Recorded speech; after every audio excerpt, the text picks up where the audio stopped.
जय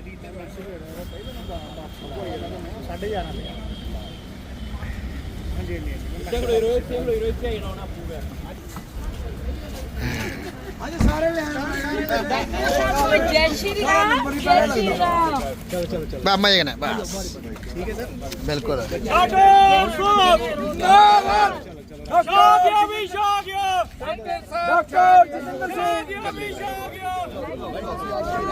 गोपाल जी सामने सामने सामने। डॉक्टर जितेंद्र सिंह, डॉक्टर जितेंद्र सिंह,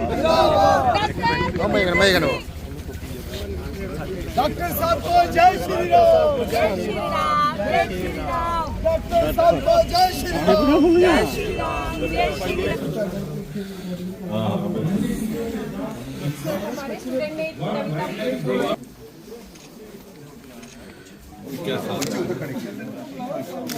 समाहित है। मुझे देखकर अच्छा लगता है कि कितने ही लोग निस्वार्थ भाव से भारतीय संस्कृति के संरक्षण और इसे सजाने संवारने के प्रयासों में जुटे हैं। आपको ऐसे लोग भारत के हर हिस्से में मिल जाएंगे क्षेत्र में काम कर रहे हैं। जम्मू कश्मीर में गांदरबल के मोहम्मद मानशाह जी पिछले 3 दशकों से गोजरी भाषा थे। इस तरह की चुनौतियों के बीच उन्होंने मास्टर्स की डिग्री हासिल की और ऐसे में ही उनका अपनी भाषा को संरक्षित करने का संकल्प दृढ़ हुआ। संस्करणों में सहेजा गया है। इनमें कविताएं, उन्होंने कई किताबों का अनुवाद गोजरी भाषा में किया है। वो आने वाली पीढ़ियों को भी वांचो भाषा सिखा रहे हैं ताकि इसे लुप्त होने से बचाया जा सके। साथियों, हमारे देश में बहुत सारे ऐसे लोग भी हैं जो गीतों और नृत्यों के माध्यम से अपनी संस्कृति और भाषा को संरक्षित करने में जुटे हैं। कर्नाटका के वेंकप्पा अंबाजी सुगेटका, उनका जीवन भी इस मामले में बहुत प्रेरणादायी है। यहाँ के बागलकोट के रहने वाले सुगाटकर जी एक लोक गायक हैं। इन्होंने 1000 से अधिक गोंधली गाने गाए हैं। साथ ही इस भाषा में कहानियों का भी खूब प्रचार प्रसार किया है। उन्होंने बिना फीस लिए सैकड़ों विद्यार्थियों को ट्रेनिंग भी दी है। भारत में उमंग और उत्साह से भरे ऐसे लोगों की कमी नहीं जो हमारी संस्कृति को निरंतर समृद्ध बना रहे। कि अब आज हमने 110वां ये अंक सुना मन की बात का। सबसे पहले तो मैं ये कहूँगा कि अद्भुत किस्म का प्रयोग, दुनिया में अपनी तरह का पहला। इससे पहला मुझे नहीं लगता कि कभी इस प्रकार का प्रयोग हुआ है कि किसी राष्ट्र के मुखिया ने, देश के मुखिया ने इस प्रकार से प्रति मास अपनी जनता को संबोधित करने का फैसला किया हो।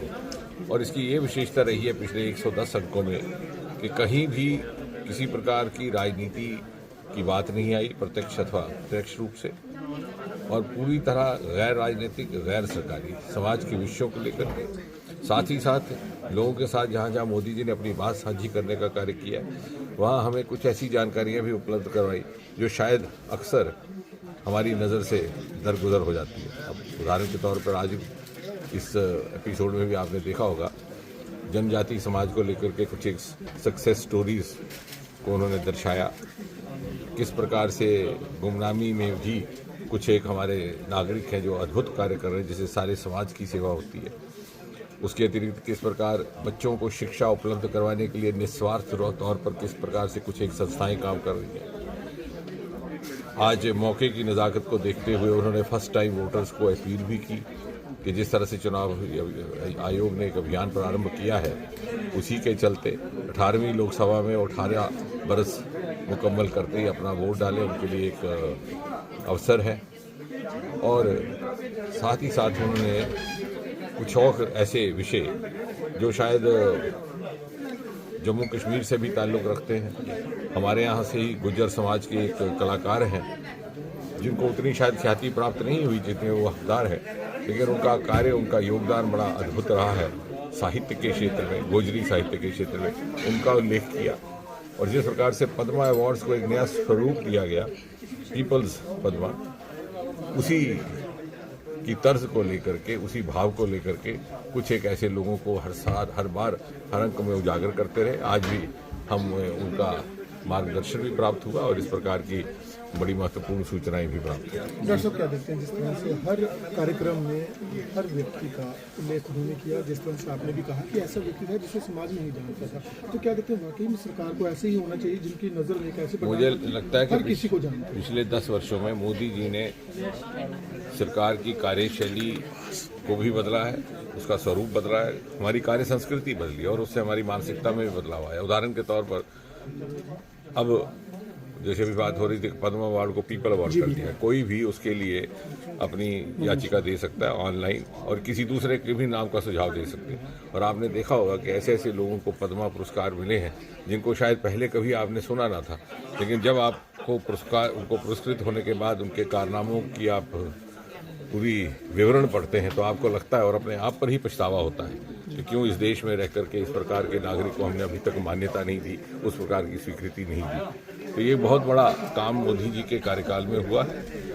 लोगों तक जहां जिसकी आवश्यकता थी, जिस चीज़ की, वहां पहुंचना, जो उसकी कोताही रह गई थी उसकी पूर्ति करनी, राजनीति और वोट की देख रेख से ऊपर उठकर। सर डिजिटल क्रिएटर अवार्ड भी नॉमिनेट किए जा रहे हैं, जिस तरह से उन्होंने मन की बात में भी इस चीज़ का विवरण किया और साथ ही जम्मू कश्मीर में शॉर्ट फिल्म के लिए भी नॉमिनेशंस मांगे जा रहे हैं। मोदी जी की इन सारे प्रसारणों में ये भी खूबी रही कि हर वर्ग के साथ उन्होंने कनेक्ट करने में सफलता हासिल की है। जैसे आपने स्वयं कहा कि युवा वर्ग को लेकर के एक नया विचार दिया है कंटेंट क्रिएटर का, और अक्सर हमारे युवा स्मार्टफोन को लेकर के उसका उस प्रकार से उपयोग नहीं करते जिस प्रकार से होना चाहिए, या मैं कह सकता हूँ कि सदुपयोग नहीं होता या पर्याप्त उपयोग नहीं होता। ये क्रिएटिविटी का भी एक माध्यम बन सकता है और आगे चल करके जीविका कमाने का एक स्टार्टअप माध्यम भी बन सकता है। 29 साल बाद पाकिस्तान का पानी रुक चुका है, आपके कार्यक्रमों द्वारा शुरुआत हुई थी जिस प्रोजेक्ट की, वो पूरा है। क्या देखते हैं कितना फायदा लाभ कंडी क्षेत्र में होने वाला है?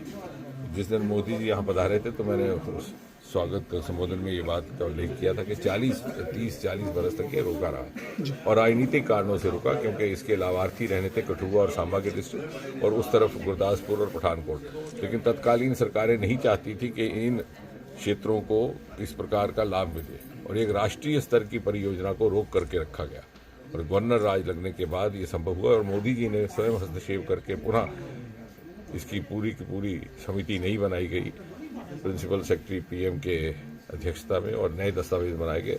लगभग 3200 से लेकर 4000 हेक्टेयर जगह तक क्षेत्र की सिंचाई होगी। और जैसे मैंने कई बरस पहले भी कहा था, जब इसको हमने रिवाइव करने की बात की थी आज से 9-10 बरस पहले, कि जब ये पूरी तरह से फंक्शनल हो जाएगा तो आने वाली पीढ़ी अपने माँ बाप से पूछेगी कि कंडी को कंडी क्यों कहते थे।